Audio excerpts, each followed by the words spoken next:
Well, we've known for a year, almost a year, so. Okay. Yeah. Okay. And I'm gonna, so hold on just one second. Sorry, Sarah. I'm gonna allow the famous Galaxy S10 to speak. Charles, is that Charles. you? Charles Bernardi, right? Yep, he usually calls in. Okay.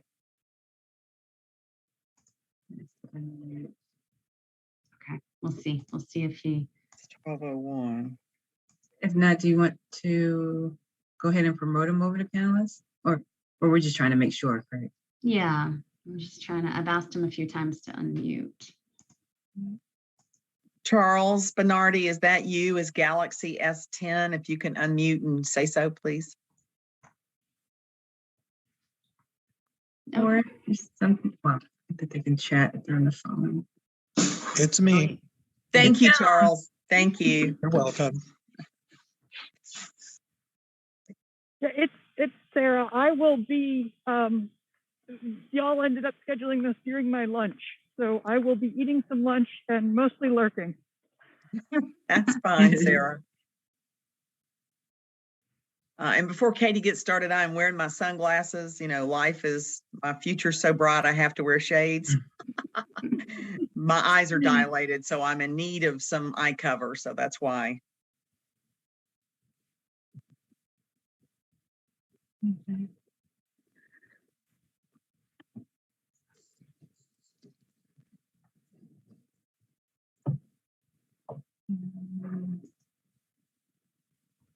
I'm having trouble moving Charles over to panelists.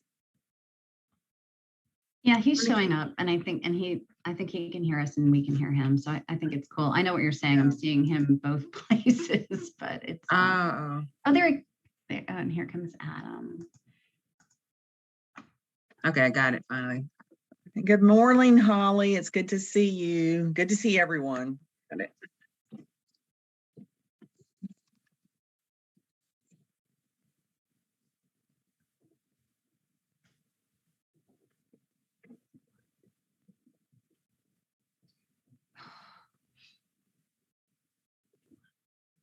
Mhm.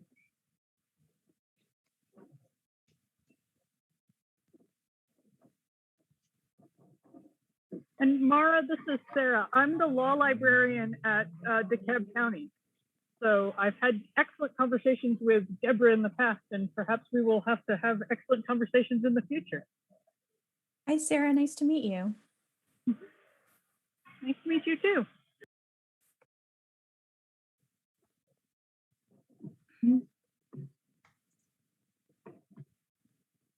And I know we had an email from Mr. Wayne Sleer saying he could not attend this meeting today because of a conflict. Right. So I want to maybe give everybody just another minute because we're definitely missing some numbers here. Yes, and Pat Bonadonna had also advised that she would not be here. Right. Yeah. And I think Judge Davis, right? Didn't he Right. say Judge something? Davis also, he had a conflict. Okay, so.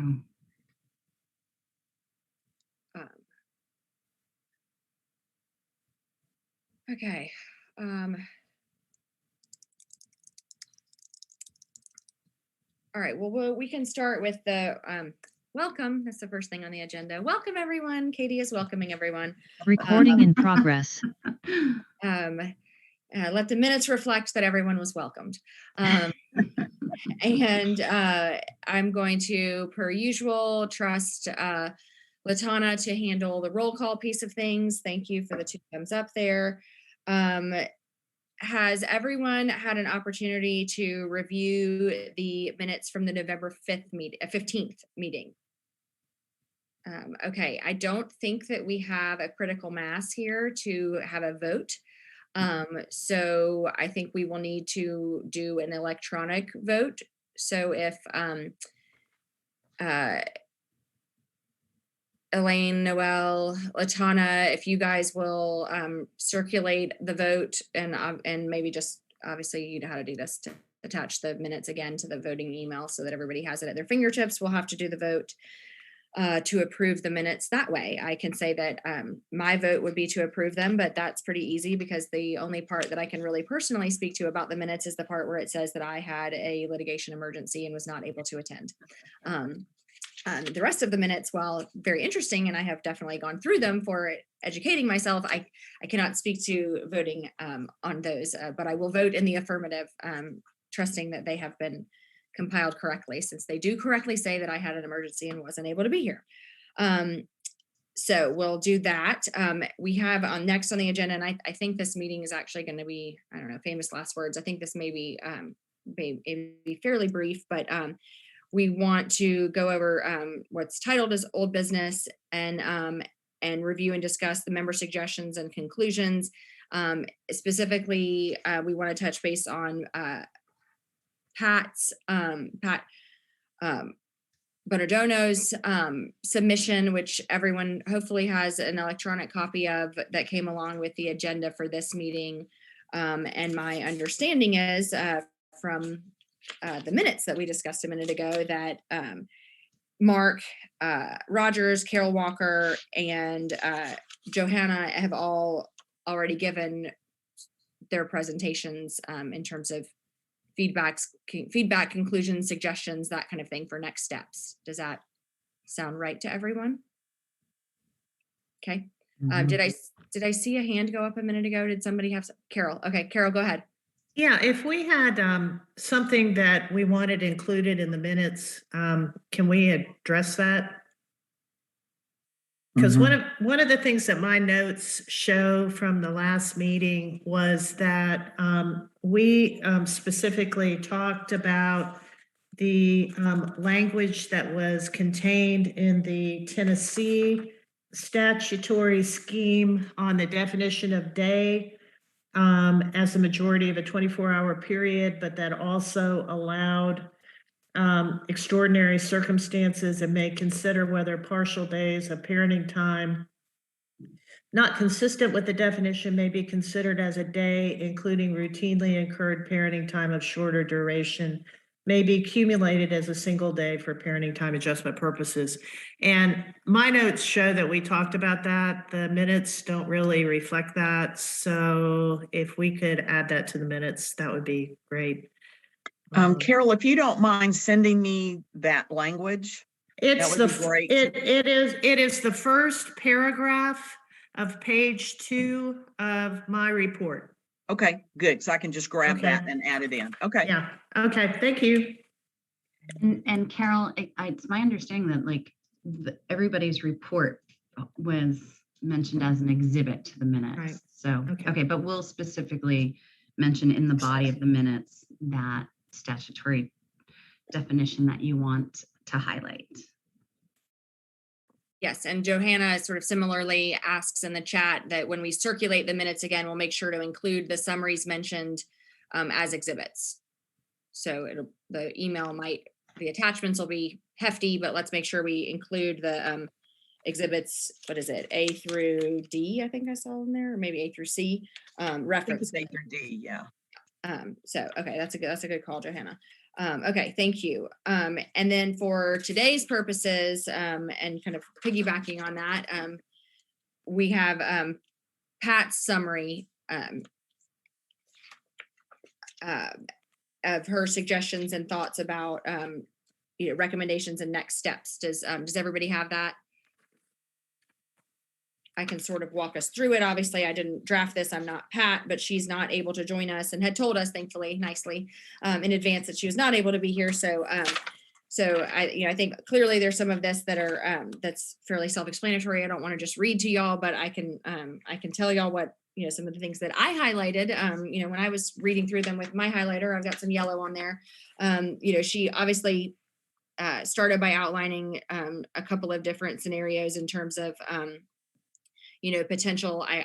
She doesn't characterize them, so I sort of look at them and think of them as what she would consider sort of baseline, or I know we don't like to use phrases like minimum parenting time or visitation, but I think she was I think the idea is to some benchmarks that we maybe routinely see in practice. I don't know. I'm very hesitant as to what language to put to it because the language can be so inflammatory even when it's not intended to be. But that it looks like that's what she was, attempting to do here at the beginning in these first few pieces. And then we have some bullets. It seems that in the various presentations that took place at the last meeting, there was not in a bad way, but just some difference of opinion as to how time should be defined, whether it's an overnight, a majority of a 24 hours, more than 12 hours, a day. I think is my notes from Johanna's overnight. Carol specifically doesn't like the use of overnight. Mark Rogers thinks we should use overnight. So we know that kind of defining the time is one of the issues. And Pat seems to think it should be defined as more than 12 hours. She also notes that it should only include court-ordered parenting time. I can add anecdotally here that I know that was that's a big thing in the Minnesota provision, is that it's only court-ordered. And actually, that already exists in our current statute, that only court-ordered time is to be considered. Pat commented that she likes what New Jersey does in parenting time adjustments, which is not dissimilar to a couple of other members I know mentioned New Jersey, and Mark Rogers mentioned New Jersey in his. He thinks it's best from the economic perspective. I did think this bullet on Pat's was interesting, that Virginia changed its parenting time minimum threshold from 30% to just over 24%. She thinks it seems to eliminate gamesmanship around getting a parenting time adjustment. And so her suggestion is that Georgia start at a lower number as well. I actually would welcome some discussion on that front, because I can sort of see it cutting both ways. And then she also comments as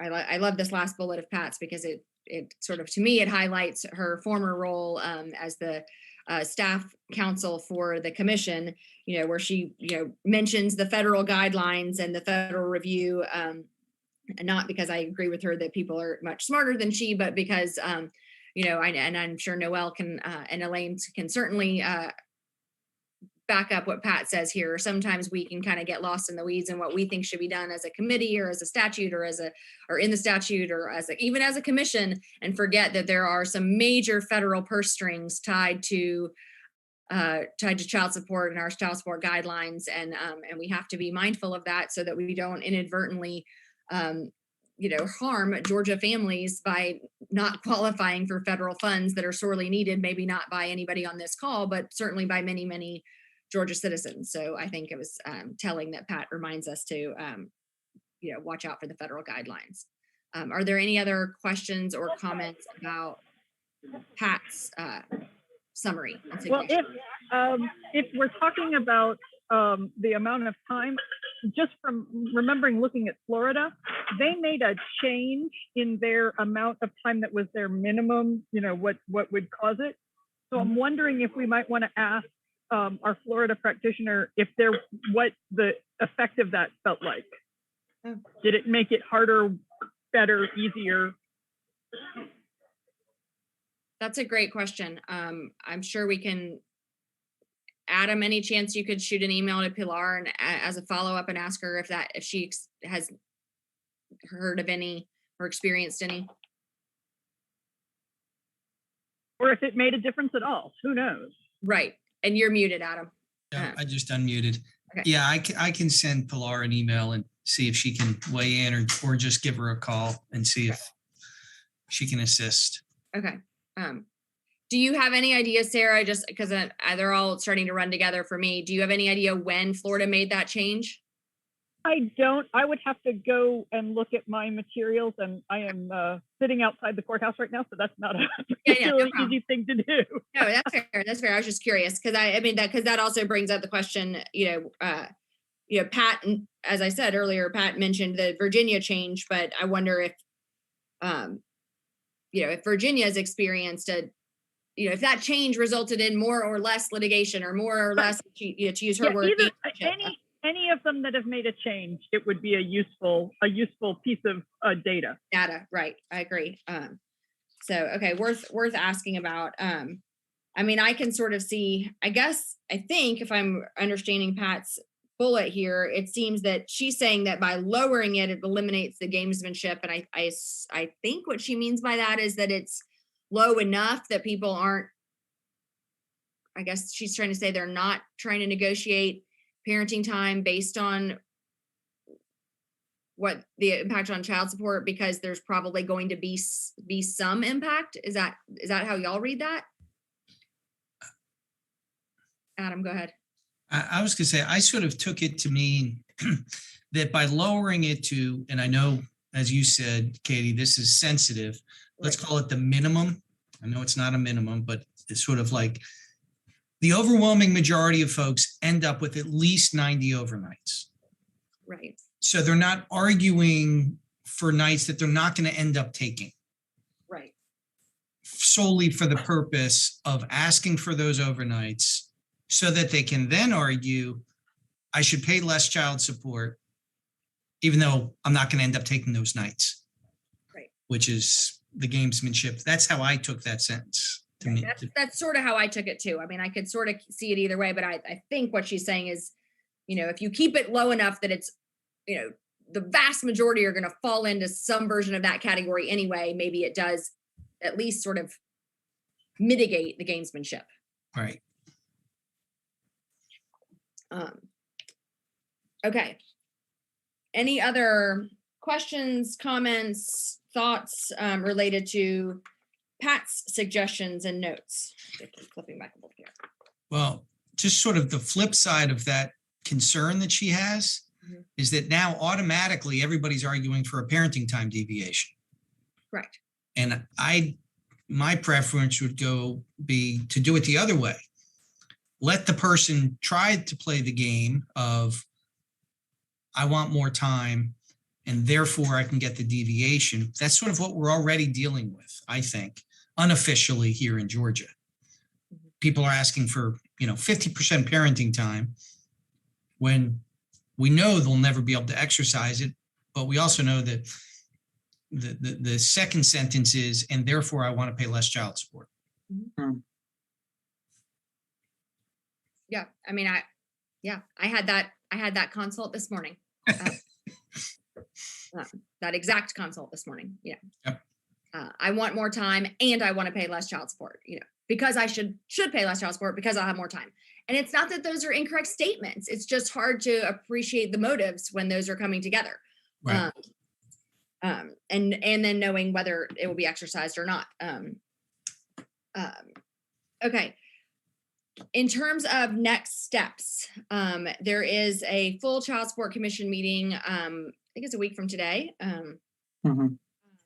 And they and I am on the agenda for that meeting, reporting on behalf of our committee. And blessedly, Noelle and her team have put together a draft of a report from this committee, which I am going over, and we'll flip back to them hopefully today in terms of first round of edits. As y'all would expect, it starts with a lot of background information about this study committee. We've been in place a long time. I mean, granted, we had the very long COVID interruption, but still, membership, kind of the work we've done, special presentations, public comments and presentations, just all of this is just outlining it, because there's a fair amount of bureaucracy in this. We're just very official. So we have a draft of that, and then staff issues, findings, and what they've titled hot topics to discuss. I think that my thought, and I've had a good bit of time to think about this and reviewing our notes, and I have stacks and stacks of different notes from various meetings and things that we've done as a group. Who just switched our screen here? I'm sorry. Oh, it's okay. Do you need us to see that, Carol? We're happy to. Well, Yeah, I mean, the Minnesota Department of Human Services did a final report for their child support work group relating to parenting time. Mhm. It's extremely thorough. Cool. It might be a good example in terms of a final report for that. Johanna and I both took a look at it again this morning. And, you know, it incorporates a lot of information, but, you know, it might be a good thing to look at in terms of not plagiarizing, but taking a look at it in terms of how it's structured and how they report it. Okay, So, great. Can you, will you shoot that over? yes, I can. Johanna, can you send a link on that to her? Thank you. It is my thought, suggestion, hope, plan to report to the commission, first of all, giving them background and information about what we've done and who's done it and what the work has looked like, and you know, just to give them a sense of where we're coming from, which is the drafting that that's already been done by Noelle and her team. And then in terms of, you know, an ultimate recommendation, ultimate findings, I think I feel very comfortable saying that we, you know, have certainly narrowed the issues that would impact any decision related to parenting time deviation, those being, you know, concerns about cliff effects, defining time, you know, some of the things that are that we've just over and over and over again discussed. I think in terms of an actual recommendation, as opposed to trying to get this committee to come to a consensus, because as I highlighted even just a few minutes ago, you know, even with all this work, and it's not a bad thing, it's just our reality, you know, the presentations we've already heard from, you know, Mark and Carol and Pat and Johanna and Adam's thoughts, and you know, and Sarah weighing in is, you know, we are not even as a study committee exactly on the same page about, for example, how a time increment should be defined, but we are on the same page about the fact that defining the time increment seems to be a necessary step in getting there. Does that make sense? So, and before we could do anything at the commission level anyway, it would all have to go to statute review committee. And we would be looking for, and at that level, we would have resources that we don't have at this level in terms of the legislators. And so my thought is to present the report with narrowed issues and points of view, and then let the statute review committee decide what they actually want to do in terms of drafting legislation.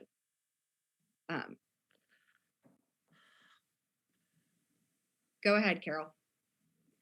Well, okay, so statute review committee has absolutely no idea of the language of the various and sundry statutes that we have reviewed. Okay. True statement. And I think there is, you know, obviously some very good language, both in terms of definition and also in terms of concepts within the confines of those statutes that have gone before us, shall we say, on this issue. And I hope that I mean, I don't know how the process goes, but I hope they're not just going to start coming up with stuff, which is what my experience has been in trying to get statutes drafted in the past, as recently as 2 years ago, in connection with a private client who was interested in that. And so I say that only because if they're not familiar with these concepts, they're going to come up with something that may not be in keeping with what we have already seen works in prior jurisdictions. So, okay, so let me add a couple of pieces of information then to address that legitimate concern. First and foremost, I am co-chair of the statute review committee. So I'm not handing this off, I'm just sort of shifting it. Several of our study committee members are also voting members of the statute review committee. So it wouldn't be a total start fresh. also, when I say all of this, the summary document, for example, that Sarah pulled together, and then the minutes and recommendations attached as exhibits to the November 15th meeting and to today's meeting, because that's where Pat's will be attached, would be included in the initial materials for the statute review committee. I mean, we would not be handing this to the statute review committee expecting them to start over. The idea would be to tell them, look, we've done 2 years of work for you, don't start at the 50 state level. We did that. Don't start at the 1/3. We did that. Here's where you are, and here's the thought. That said, this is not a dictatorship. If what y'all are telling me, if the consensus from this committee, especially those of you who are here, because these are the familiar faces who have put in the time and work, is, Katie, we want to whack it, narrowing it down and making a more specific recommendation as a committee. I'm open to that. I just need to hear that from y'all, because it means we're going to need to do another meeting or two to get to that point. Katie, would it be helpful if I include in the summary document the relevant statutory language from each of the states, just so that it's readily accessible to the... Okay.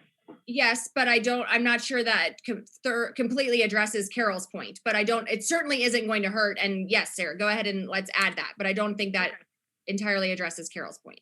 No, it doesn't, but it at least gets us a...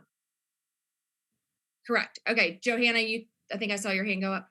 Yes, I mean, I hear Carol's point. I don't really understand all the behind the scenes stuff that you all are talking about, but I can say, as I'm listening, I don't know that we couldn't reach a consensus on some things, and I feel like we could do a little bit more work to narrow it down, but maybe, I mean, if I'm wrong about that and people have privately addressed that specific thing with you separately, then, I don't want to, I mean, if the consensus is that we should just kind of dump this at this point, then, I'm not going to fight that, of course, but I feel like after the last meeting, in fact, I wanted to review the Zoom recording again, because it was helpful. I felt like last week we had a really good, or not last week, last meeting, we had a really good discussion. I kind of changed some of my thinking about some things. I want to look at the Tennessee language. I just haven't gotten a clear idea of when we have to make a decision. And so if the decision has to be made now, then obviously we're not ready. But if there is more time, I mean, I think we could get closer to a consensus if others are willing to continue participation. But that's my general thinking on it. How does that feel to you, Carol?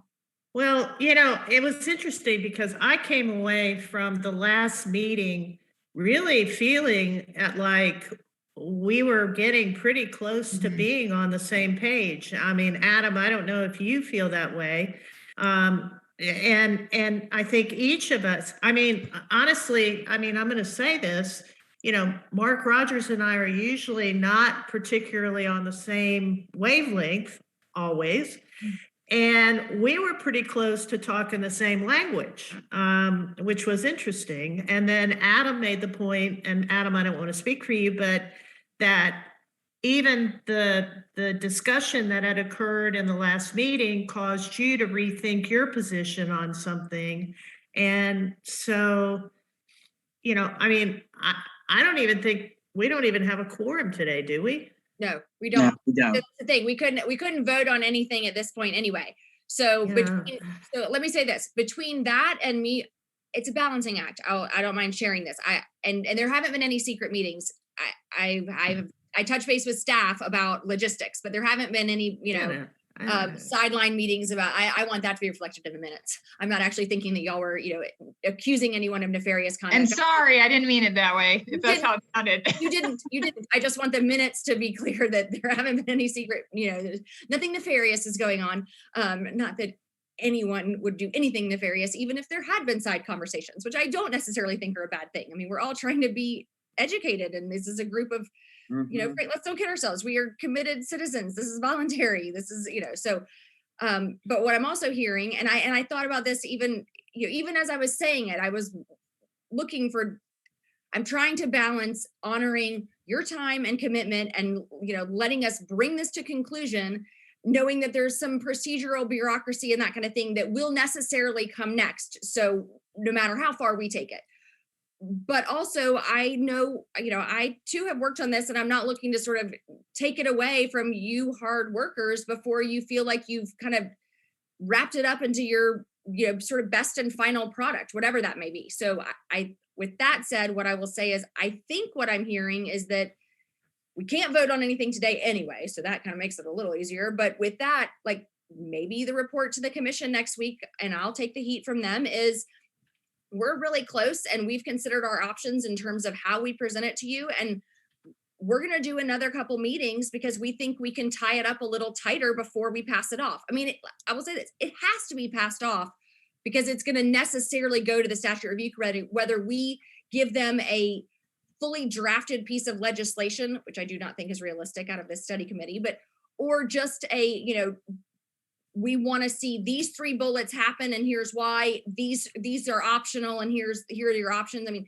whatever we give them, it's going to go to statute review. I will say that there's not another mechanism through the Child Support Commission, but to turn it over to statute review, unless the recommendation is ultimately we're completely happy with exactly how Georgia does it now, change nothing. That wouldn't necessarily have to go to statute review. But I have never gotten the sense from this study committee that that's where we are. So, so am I hearing that we think we could have another discussion or two to maybe reach some consensus? Yes, I think that's true. And I think also once we've gotten a chance to, look at the final report as, that we'd go, yes, these are the things that we see as possibilities. Okay. I think that's a fair way to do it. And, like I said, we can't vote on anything today anyway. So, Well, Adam, are you trying to talk to us? Yeah, I was going to suggest, if it's possible, that sort of picking up on what you just said, Katie, is that maybe what you can essentially report next week is we do have a consensus on what the issues are, such as how do you count an overnight? What is the definition of that? Right. Okay. And we have a consensus. Yes, the statute should change. And we have a consensus on 1, 2, 3, and 4. Mm-hmm. And then here are sort of options. We don't have unanimity on how to address it, but here are sort of, option 1 and option 2. There seem to be groups that like option 1 and a group of folks who like option 2. It's not the be all end all. Everybody's going to have their own opinion. Right. But that seems to be the summary. I would think that the next step, the statute review committee wants to know, what did we do? What is our ultimate recommendation? If we don't have a complete consensus, at least here are the, we've done the work for them on these issues. I agree with that. Noelle, you threw your hand up. Yeah, I was just saying, would it be helpful if you'd like, I can share on my screen the draft report as it stands now so folks can just see the different, I'm not going to read this 5 pages to you, but we could just see what Elaine and I have compiled in terms of reporting to statute review. And I mean, this hasn't been discussed, but I completely anticipate, but you as co-chair or chair, Katie, I can't remember, imagine statute review committee is going to want to hear directly from our 4 study committee members who have specific recommendations. We're going to hand over in full Johanna, Carol's, Mark's, and Pat's, and anybody else, there's still time. Hand those over in full. And then I would imagine you're going to want to hear from them at an actual meeting. But anyway, I'm happy to share that draft report if you'd like me to now. Sure. I have no reason not to. I know at some point, I think some people have to beg off early, but that, again, okay. No quorum. Hold on. I'm trying, I've just been in Teams a lot recently. It's my first time back in Zoom in a full week. Okay. Are you seeing? I'm hoping you're seeing what I'm trying to share. I am seeing what you're sharing. Yes, it's on the screen. Okay. Because now I don't have that red. Anyway, all right, whatever. This is similar to what the low income deviation study committee prepared to hand off to the full commission, gosh, a year ago, I suppose. So anyway, it just gives the background that it was established in November of 2018 by the full commission.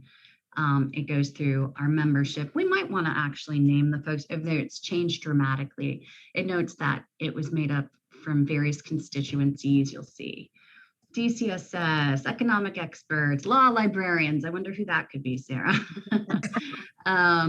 And just notes that we started with a total of 34 members. We now stand at 21. And we jump to the work, and the bulk of the report is the work of the committee. We summarize the kickoff meeting, then we go through the meetings, summarize the kickoff meetings, and note we've had, including today's meeting, 14 meetings after that initial kickoff, bringing us to a total of 15 meetings. We've had special presentations at study committee meetings by these folks here. We jumped down to public comment heard by the full commission about parenting time from the public. We go through the 50 state survey. We go through those old, gosh, it seems like forever ago. We talked about the judicial and public surveys.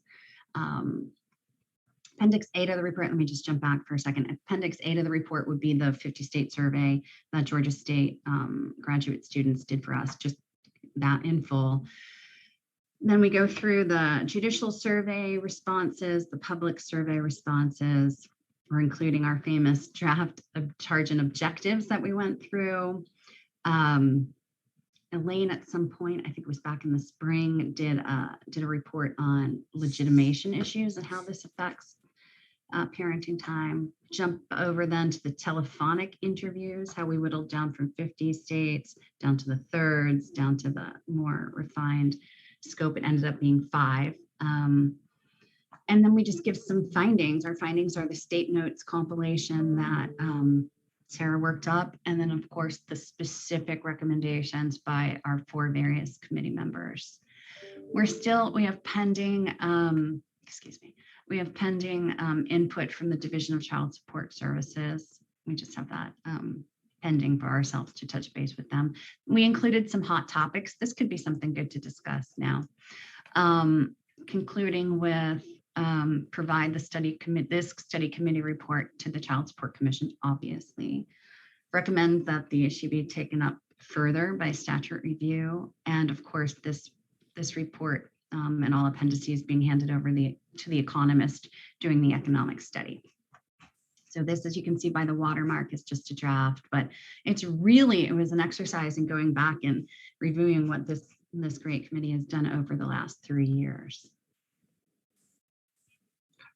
Yeah, and I think kind of piggybacking on what Adam said a few minutes ago in terms of the report to the commission for next week, just going even if you'll, Noelle, can you scroll down and put what you called hot topics, those bullets up? I mean, I think, in terms of giving them some idea of kind of substantively, I think we could flesh these out as a group. And I mean, obviously I'm making the report, and my experience with the full commission is that they'll listen to as much or as little as we want to give them in terms of substance. They'll take a high level overview, or they'll take all the details we want to give them.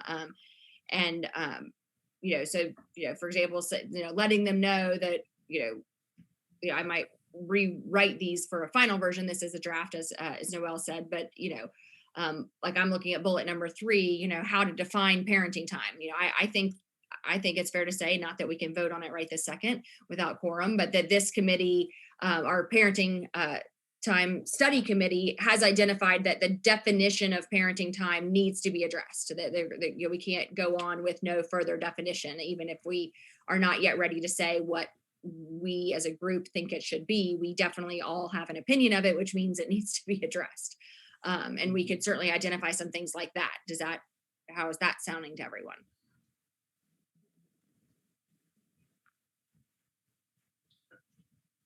So I'm just speaking. Yeah. I mean, am I wrong in thinking that we could, specifically about parenting time, I almost feel like we could get more narrow than that. I feel like am I wrong about that? I don't know what other people think about this, but we basically last time had a discussion that there is a disagreement about whether we should say day, overnight, or whatever, but there might be some agreement that we should define it, yes, and that there should be maybe some discretion or something written in, like Carol's suggesting from Tennessee, Mhm. to accommodate alternate situations. So like that would be like an extra detail that we could throw in there. You know, just Yeah, I to mean, refine. yeah, Absolutely. and I absolutely believe that at the last meeting that we had, we all came to that conclusion. I mean, I think we all said, but there needs to be an exception for, you know, a different situation where it may be appropriate. You need to give that discretion to the court to be able to do that if they need to do that. And I think we all agreed on that. I mean, you know, I don't think there was any waffling about that.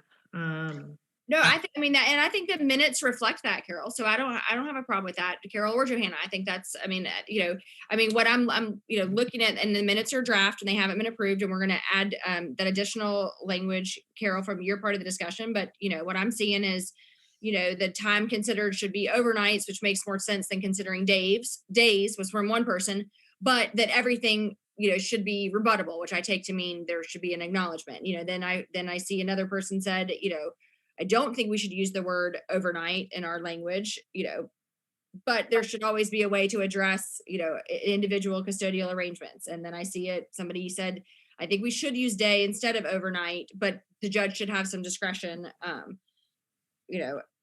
So, and then Judge Davis weighed in, not that he presented fully like the rest of you did, but that he likes the definition used by the Minnesota model. Yeah. So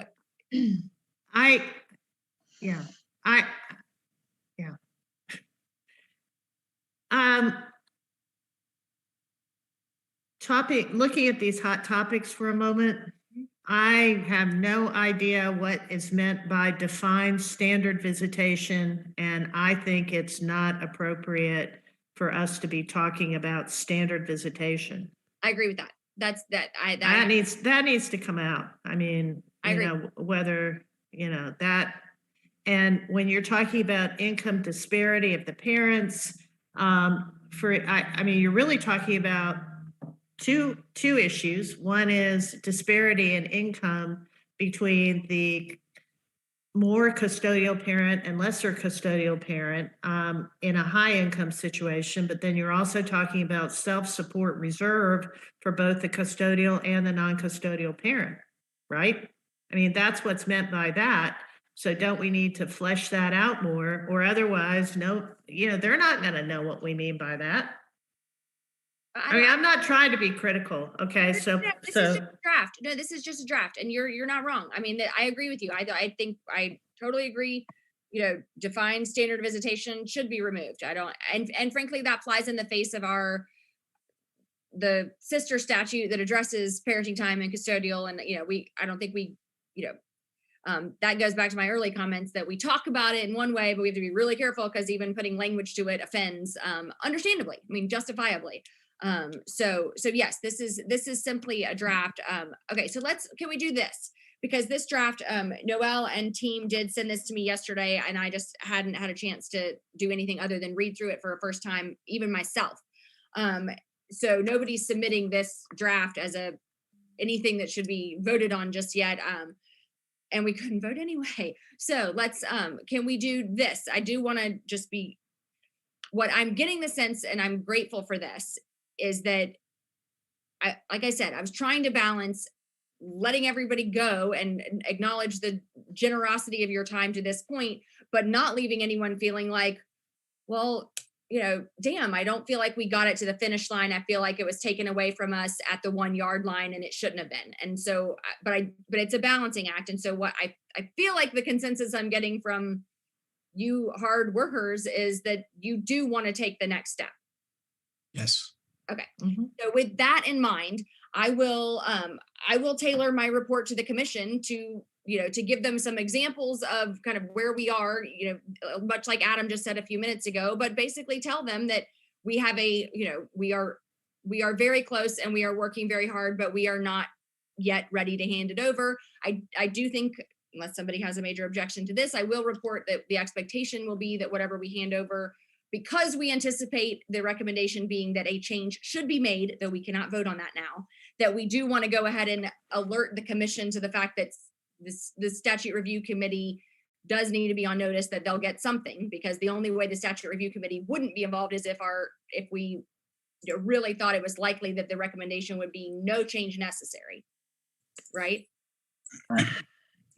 Can I just help me understand conceptually for a moment. So we make a report to the commission, correct? That's what Correct. happens. Correct. Does the commission then decide, for example, whether the definition of day or overnight or whatever it should be for terms of the parenting time, does the commission say, we want you, statutory review committee, to look at this in connection with this as a philosophical, position that we want to take? Or let me give you another example. We think it would be a good idea when Jane Venor does her study to take the 7% of the extracurriculars out and modify the statute to allow for that, like we talked about at the last meeting. And then do they go to statutory review and say, so draft us something that looks like that? Or does statutory review do what they think is right and then just basically hand it over to the commission? I guess I'm just wanting to understand the process. Okay, so fair question. I will do my best to answer it, but I'm going to ask Noelle and Elaine to weigh in on this too. I think the short answer is, everyone's favorite answer is, it depends. I think it actually can go either way. I don't, in my experience on the commission, unless I'm missing something, the commission does not typically like to get into the weeds. So they don't like to get into the debate of should it be day or night or overnight. They want to hear consensus on something like that from statute review.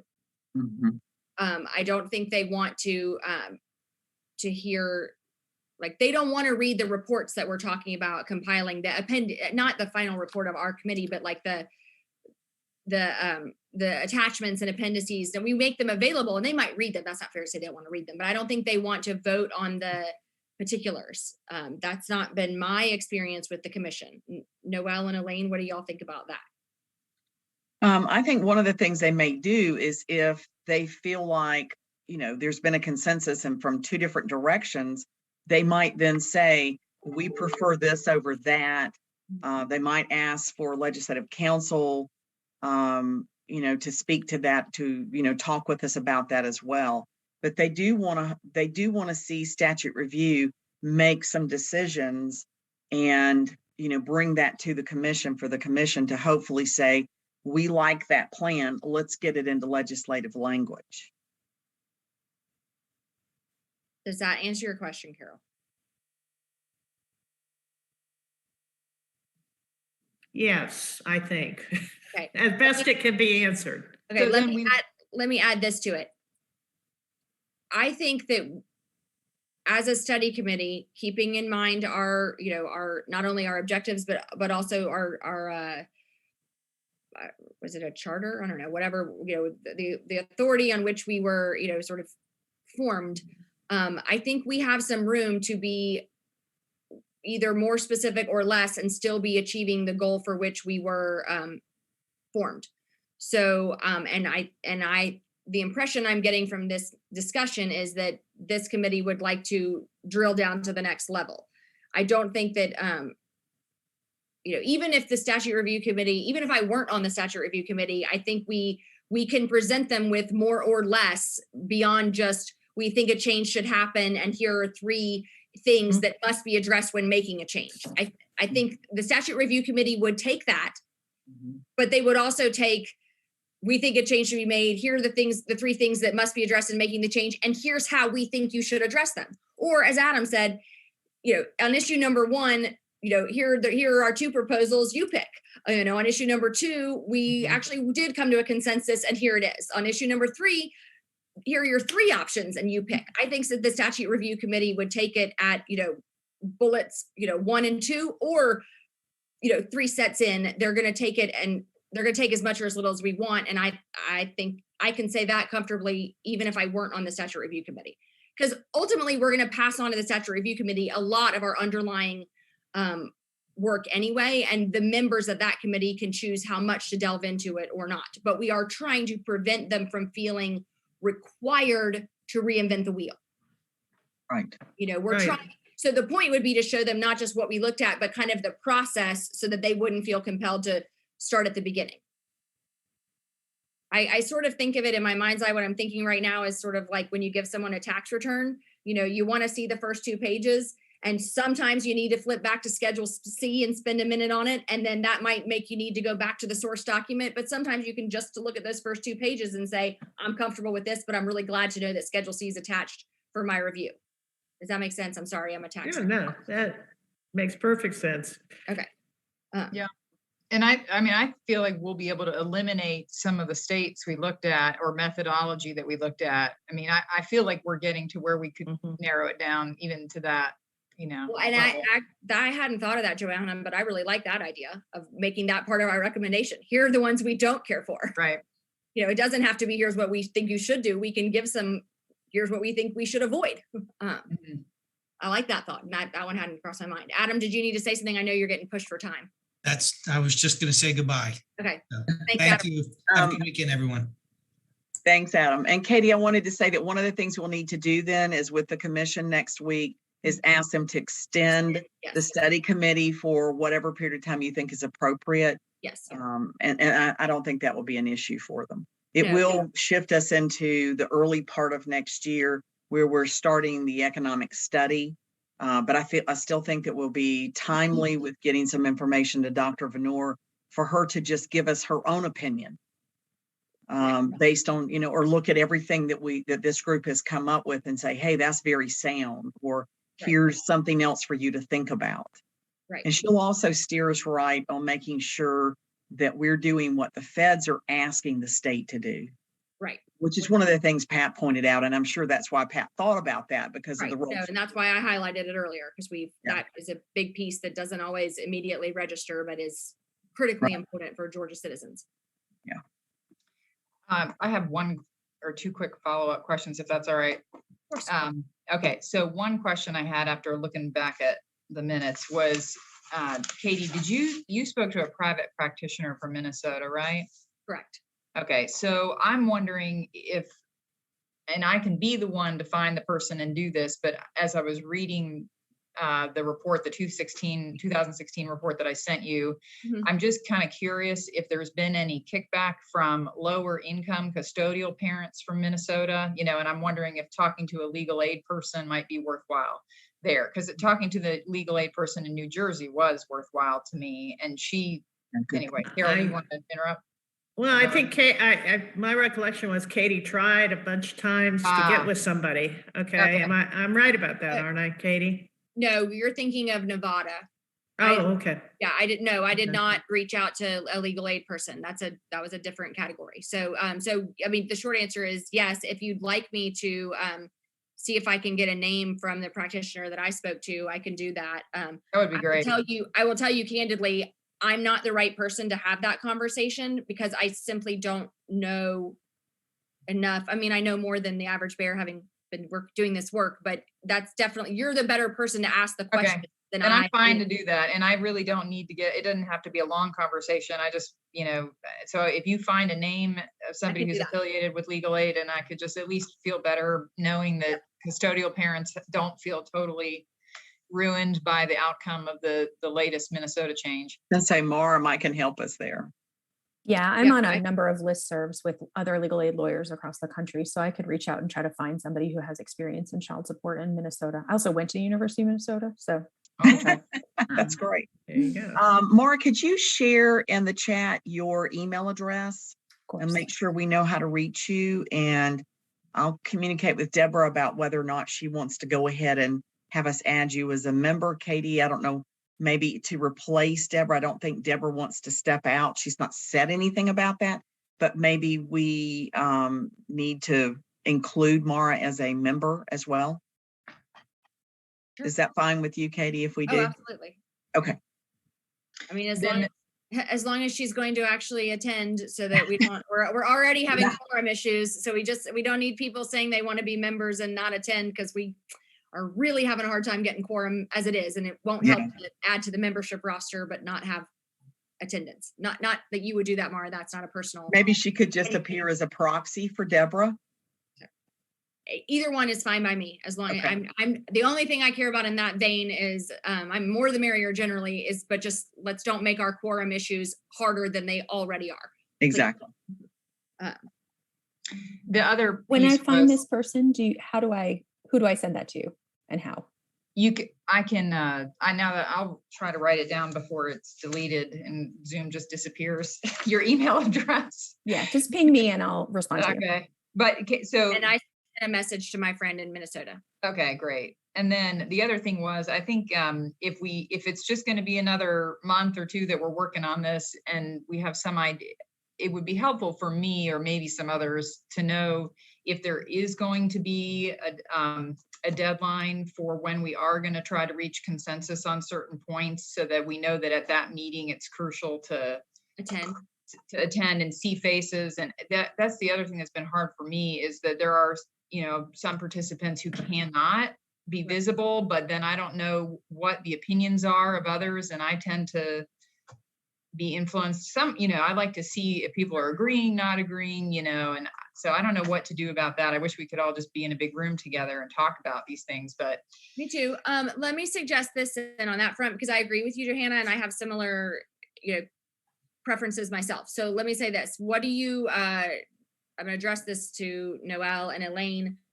What do y'all think about, given that we do have to get permission first and, an extension, what do y'all think about maybe trying to schedule assuming that next week we get permission and that goes smoothly, that we try and schedule a brief meeting, a Zoom meeting between the three of us, and I'm sorry, I'm really thinking like a litigator now, but almost see if we can't put together sort of, after we touch base with the commission, because then we got to get that first, maybe sort of what I would call a scheduling order, but obviously it's not an order of the court, but kind of a scheduling powwow, the three of us, because I don't want to do any of this without staff's input. I know, we are not your only committee that you are supporting. And and then maybe propose sort of an outline to this committee of like, here would be the balance of the meetings. This would be the kind of be all end all voting meeting. I'm not anticipating more than like 3, but still like maybe not even that many, but maybe after we get permission from the commission, we powwow about kind of a plan for that and see if we can't sort of publish it amongst the commission before we publish it for public consumption. Just so we can ensure things like quorum. Am I thinking about this wrongly? No, Katie, I agree with you, because one of the things we were going to recommend to the commission next week is an April meeting of the commission once we've closed the legislative session.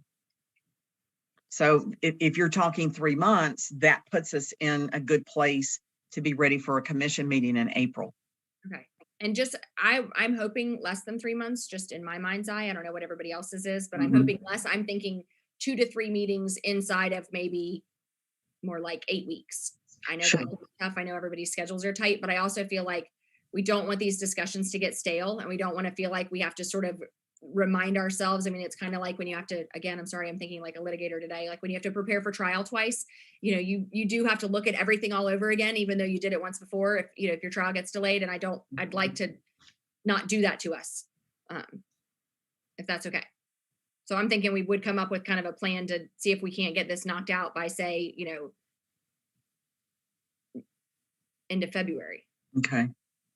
I don't know. Does that sound I think when you're asking for an extension from the commission officially, though, you might as well ask for the. Oh, I agree with that.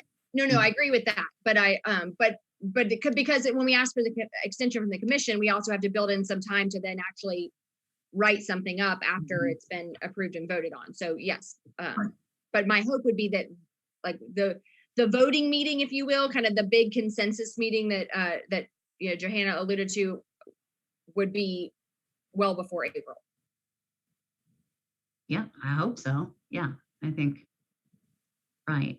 I think our absolute deadline for ourselves, I mean, here's just my overall thoughts on the entire thing. It's the work of parenting time work needs to continue, right? It can continue here, or it can continue with the statute review. I think it's great that this committee that's already so well versed in everything wants to continue on and hopefully drill down even further. So yeah, we should give ourselves an absolute deadline of the end of March so that we're fully ready to report out. Because then of course, spring break and all that jazz, and suddenly it's the end of April.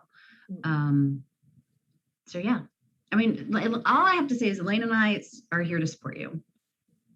I'm great. Everybody thinks we're closer to consensus than I think maybe Elaine and I thought we were.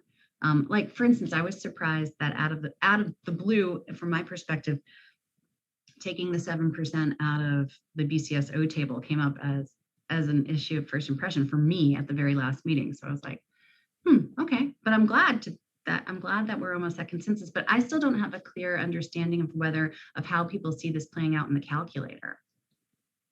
What are we saying? Are we resurrecting Schedule C? Is this an adjustment? Is it staying a deviation? I'm still unclear on that. And maybe I haven't followed all of you all close enough, but yeah, but anyway, let's continue to meet. Well, and there's some like those hot button items like that 7%, that's not going to be part of parenting time. That's going to have to go to statute review separately. So, you know, we understand that, but those are things, what we tried to do in those hot button items is go back historically over the 3 years and say, okay, there was a lot of discussion, like what is standard parenting time? And there is no definition anywhere, but because there was a lot of discussion on it, we plugged it in just so we didn't forget that that was one of those hot button items that happened over a 3-year period. So some of that, you know, maybe needs to come out, but we wanted to make sure we brought it all in to begin with, so it wasn't forgotten. Right. Okay, well, we can't vote on anything anyway. Right. But I think we have a pretty good handle on where we are, and before we can do much else in any direction, we need to touch base with the commission. So I think that's where we need to leave it today. And then, like I said, my thought would be to do our commission meeting. Noelle and Elaine, we powwow about some dates, circulate those amongst our, especially our core participants to make sure we can have attendance, because not only of quorum issues and, but also just making sure we're fleshing out the discussion in the way that, is the most beneficial to all of us. And we go from there. In the meantime, I will be going ahead and taking a first pass at this draft language, not because we're ready to finalize it, but because we do have a working draft going, and no harm in doing a first round of edits. Does that work for everyone? Is it possible to get access to the November 15th recording, or is that just not done typically? We can send it to you, Johanna. Okay, thank you. I would like to get it as well. I think it would help me. Okay. Sort of. Yeah, not a problem. I can just send it to all of the members. Is that, Katie, would that be your preference? Just so all the members? Sure. And then anybody who wants to utilize it can. Okay. Yeah, I already have it, but you can just, I'm sure you have a list. So right. Send it all. Yeah, and I had problems disseminating that. So Latana will actually need to do it. The error I kept getting was files too large. So Latana can help actually get that email out. She's shaking her head. Thank you. Okay. All right. Anything else for today's purposes? Okay. Well, then we will stand adjourned for today, and I will be, you'll hear back from one of us after next week's commission meeting, just to update everybody on the status. And hopefully with that, we'll be planning some meetings for, shortly after the first of the year, with a goal towards having a voting meeting, or, reach a consensus meeting and see if we can't get there. Okay. Thank you. Okay. Thanks, everybody. Thanks, everybody. 1:04 p.m. Recording stopped.